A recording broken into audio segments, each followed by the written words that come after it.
lá, pessoal, dando continuidade aos nossos estudos. Vamos tratar hoje um tema muito importante de prova, que são substantivos, tá? E a gente vai trabalhar as principais questões de prova sobre substantivos, no que tange a questão de serem contáveis, incontáveis, alguma parte teórica sobre tipos de substantivos, e a gente aí vai seguindo no conteúdo sobre a questão de plural. Então é um tema bem legal, um tema certo de concurso. Acho importantíssimo vocês terem registrado.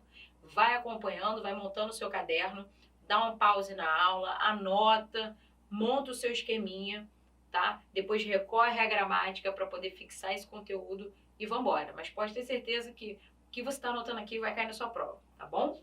Então vamos lá. Dando seguimento aqui, tema substantivos, aula 3 aí do nosso cronograma. E a primeira coisa que eu quero que vocês entendam, né? Eu trouxe uma artezinha aqui pra gente, ó. What is a noun, né? O que é um substantivo? Assim como na língua portuguesa, o substantivo é a classe gramatical que vai dar nome às coisas.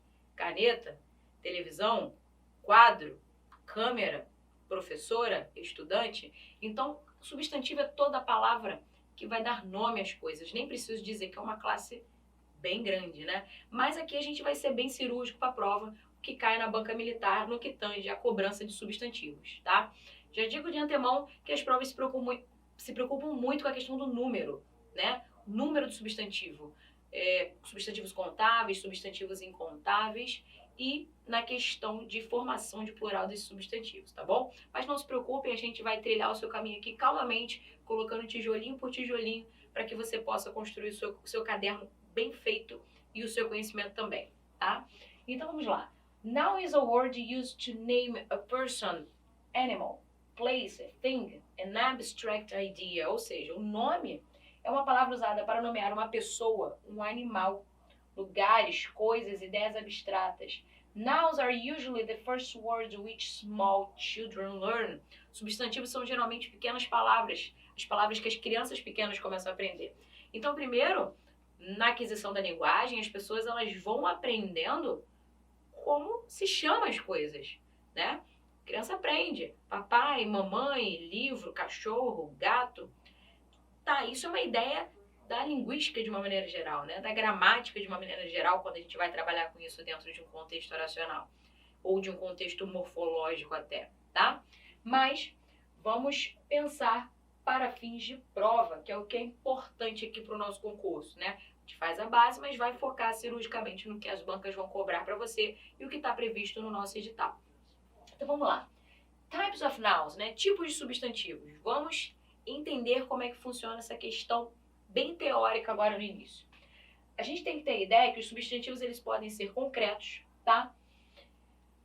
No sentido de referem-se a objetos e seres que existem fisicamente. Eu agregaria aqui não só o contexto de fisicamente, né? Isso é um contexto bem primário.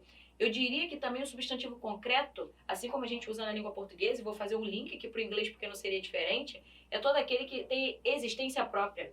Então, montando o seu caderno, eu quero que você diga também que o substantivo, além de existir fisicamente, que é uma coisa mais primária, eu quero que você perceba que são aqueles que têm existência própria. Ou seja, eles não precisam de um outro ser para que eles venham a existir. Diferentemente dos substantivos abstratos, tá? Então, exemplo, relógios. Eu tenho clocks, que é o relógio de parede lá, bonitinho, né? Que vai ficar com a horinha lá. Watch é relógio, mas é relógio de pulso. Então, relógio de pulso, a gente chama de watch. Relógio de parede, a gente chama clock.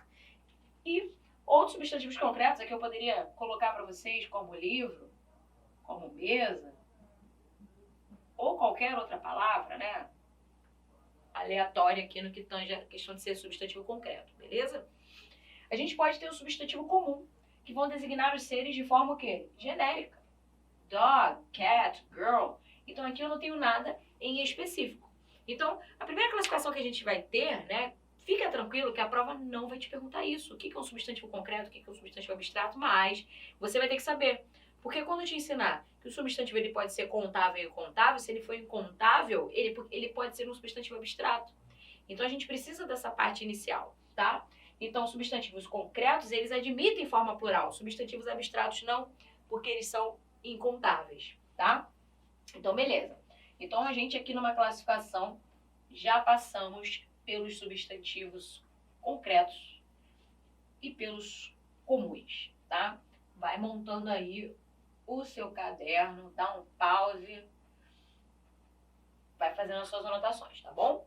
Então vamos lá, vamos seguir para a próxima classificação. Substantivos próprios. Substantivos próprios se referem a um ser em particular, ou seja, a partir do momento que é um ser em particular, nomes próprios, países, tá? São seres únicos de sua natureza. Alice, the Danube, Canada. Perceba que, inclusive, né, um detalhe bobo, mas na grafia, ó, se escreve com letra maiúscula. Então, substantivos próprios são seres específicos, únicos de sua natureza, são seres particulares, diferentemente dos substantivos comuns, né, que são substantivos genéricos, tá bom? Substantivos coletivos, por que não? Indicam um conjunto de pessoas. Army of soldiers, um exército de soldados. Ó, uma colônia de formigas, uma colônia de ratos, um bando de pássaros, um bando de homens. Então, cuidado, né? Todas as ideias de coletivo, elas estão ligadas a um grupo de algo, seja de pessoas, seja de animais ou seja até mesmo de coisas. Mas fica tranquilo que a prova de inglês não vai te perguntar qual é o coletivo daquela coisa, daquela pessoa, daquele substantivo, né, melhor dizendo, tá? Não é um hábito. Isso aí cai muito na prova de português. Ah, o coletivo de quadros, a pinacoteca. Isso aí é para a prova de português. Aqui na prova de inglês eu só quero que você saiba que também temos em inglês substantivos coletivos. É uma classificação dos substantivos, tá? Então vamos lá, nessa parte bem introdutória. Já já eu vou te colocar de cara pro gol para o nosso edital. Mas aqui a gente está dentro do edital, tá? Só que é uma parte primária. Vamos lá. Mas, em regra, não temos questões cobrando classificações, tá bom? E substantivos abstratos, e aqui eu quero que vocês tenham um carinho especial, porque quando nós formos ver a questão dos substantivos contáveis e incontáveis, a gente precisa ter essa base dos substantivos abstratos, tá? Bom, substantivo abstrato, né, é aquele que eu não posso pegar, né, gente? Pelo amor de Deus, né? Não significa necessariamente dessa forma, tá? O substantivo abstrato é aquele que eu vou ter um sentimento, um estado, uma qualidade, uma ação ou outra abstração de nossas mentes. Inclusive, eu acrescentaria o seguinte: a gramática diz que são substantivos que não possuem independência própria. Não possuem independência. Ou seja, galera, eles precisam de outra coisa para se apoiar, tá? Eles precisam de um outro substantivo para se apoiar. Então, a gente teria, por exemplo, ability, habilidade, anger, raiva, courage, coragem, effort, esforço. Outros substantivos clássicos em prova, né? Aí eu vou ser pontual por conhecer as bancas. A gente teria, por exemplo, que já caiu em prova, prejudice, preconceito. Prejudice, cuidado, não é prejudicar, é preconceito. Quer ver outro que já caiu em prova? Racism, racismo. Também é substantivo abstrato. E por aí vai.